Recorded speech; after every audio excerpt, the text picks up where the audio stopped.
Assalamualaikum warahmatullahi wabarakatuh. Waalaikumsalam Waalaikumsalam warahmatullahi warahmatullahi wabarakatuh. wabarakatuh. Waalaikumsalam. Kami dari kelompok 4 di sini akan menampilkan sebuah talk show. Sebelum itu, perkenalkan saya Lana Kaifuda Ahmad dengan NIM terakhir 031 sebagai seorang moderator. Saya Kaulana Gosin Wisnuwati sebagai Bapak Danarto. Selanjutnya. Saya Bimo Saya Ridhogono sama Utomo. Indonesia sebagai jurnalis. Saya Ajeng Saya Putri Musiono dengan NIM belakang 6 sebagai jurnalis. Silakan Biu. saya Bimo dengan NIM belakang 247 sebagai jurnalis. Perkenalkan, nama saya Siti Nur Hidayati dengan NIM akhir 2041 sebagai jurnalis. Baik, selanjutnya kami akan langsung memulai talk show hari ini. Selamat datang di acara sastra kita. Hari ini kita akan membahas sosok sastrawan Indonesia yang dikenal dengan gaya penulisannya yang unik dan juga penuh makna simbolik, Danarto. Nah, telah hadir bersama saya pemeran yang akan mewakili sosok Danarto dan juga seorang jurnalis budaya yang siap menulis, mengulas dan juga mengulik karya-karyanya. Mari kita sambut. Halo Bapak Danarto, terima kasih sudah datang di acara kami ini. Maksud saya terima kasih untuk pemeran yang berperan sebagai beliau hari ini. Bagaimana kabarnya? Baik, terima kasih. Saya senang sekali bisa dihadirkan kembali dalam ruang diskusi ini. Dunia sastra itu seperti mimpi, kadang nyata, kadang tak terjangkau logika. Nah, kalimat pembuka yang sudah terasa Danarto banget nih ya. Bersama kita juga ada jurnalis yang telah banyak menulis tentang karya-karya beliau. Halo. Lalu, Halo, terima kasih sudah mengundang saya untuk mengikuti talk show pada hari ini. Nah, saya sebagai jurnalis bersama-sama akan mencatat dan mengulas beberapa karya-karya Bapak Danarto yang sangat luar biasa. Terima kasih. Nah, kalau boleh saya tanya nih, Pak Danarto kan dikenal sering mengangkat tema tentang spiritualitas, terus juga magis, mistik, dan kehidupan yang berhubungan dengan Tuhan. Nah, apa alasan Bapak memilih tema-tema seperti ini? Bisa tolong dijelaskan? Saya menulis karena saya ingin mengingatkan bahwa hidup ini bukan hanya soal dunia, tetapi tema spiritual yang saya angkat karena manusia sering lupa bahwa ada hal-hal yang kasat mata, tapi justru menentukan arah hidup kita. Jadi, tulisan Bapak seperti mengajak pembaca untuk merenung tentang makna kehidupan ya? Benar, saya ingin karya sastra menjadi cermin batin, kadang aneh, kadang gelap, tapi selalu menuju pada pencerahan. Kalau dari sisi gaya bahasa, banyak pembaca bilang tulisan Bapak seperti mimpi. Apa Bapak memang sengaja memakai bahasa simbolik dan surrealis? Iya, saya menggunakan simbol, metafora, dan gaya bahasa puitis agar pembaca tidak hanya berpikir dengan logika, tapi juga perasaan. Bagi saya, bahasa adalah pintu menuju dunia batin. Itu yang membuat karya Bapak begitu unik dan juga sulit ditiru. hmm, kalau bicara soal nilai moral, pesan apa yang ingin Bapak sampaikan melalui tulisan-tulisan Bapak? Nilai moral yang saya ingin sampaikan sederhana. Jadilah manusia yang sadar dan beriman. Jangan hanya hidup di permukaan, pahami makna di balik setiap peristiwa.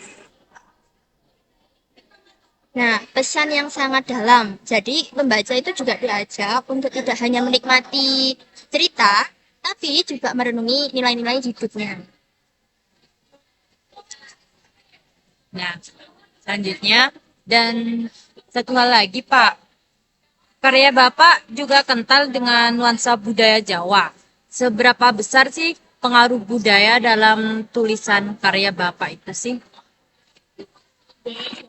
Budaya Jawa sangat berpengaruh. Dari sana saya belajar tentang kelarasan, simbol, dan filosofi hidup. Dalam banyak karya saya, nilai budaya itu muncul lewat tokoh, latar, bahkan cara berpikir. Saya ingin menunjukkan bahwa kearifan lokal bisa terpadu dengan spiritualis universal.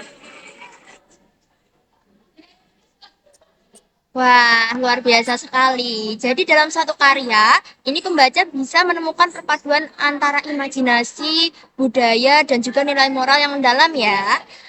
Baik, karena ini sudah sampai di nilai budaya, mungkin ada pertanyaan dari kelompok lain.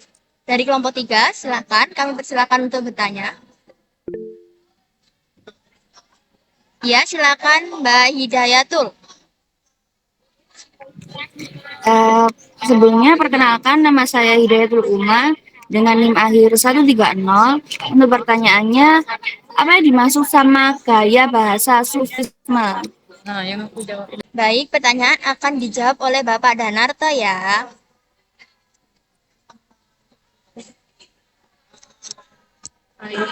Baik, realisme, sufisme bukanlah istilah yang umum digunakan, tetapi kemungkinan besar merujuk pada dua konsep, sufisme yang terwujud secara nyata dalam kehidupan sehari-hari atau realitas spiritual yang dialami oleh seorang sufi.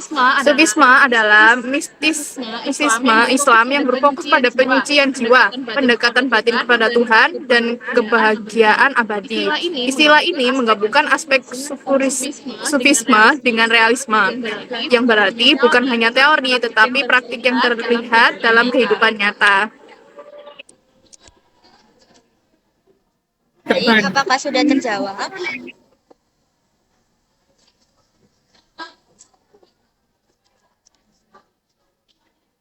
Dua pertanyaan. Baik, bisa dilanjut dengan pertanyaan berikutnya. Baik, silakan Mbak Milatu.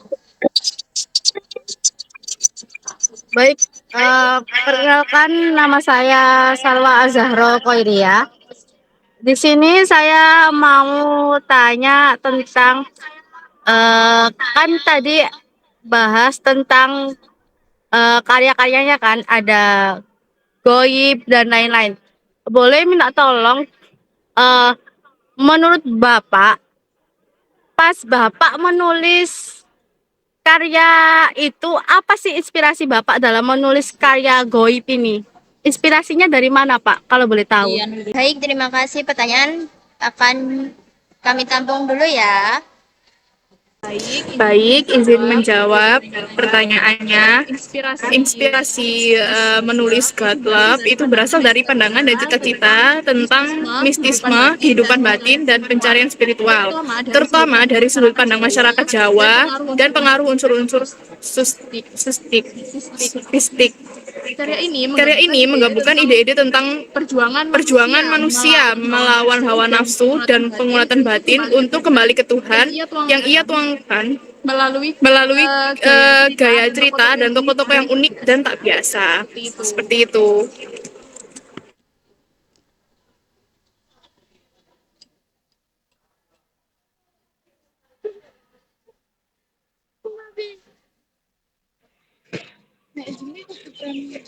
Baik, terima kasih Bapak atas jawabannya. Baik, karena kita sudah di penghujung acara, terima kasih atas perbincangan yang sangat inspiratif hari ini dari sosok Danarto. Kita belajar bahwa sastra itu bisa menjadi jembatan antara imajinasi dan juga spiritualitas. Terima kasih atas. Jadi benar, karya Danarto mengajarkan kita untuk berani berpikir dan menulis di luar batas logika. Semoga generasi muda terus mencintai sastra dan menemukan makna di setiap kata.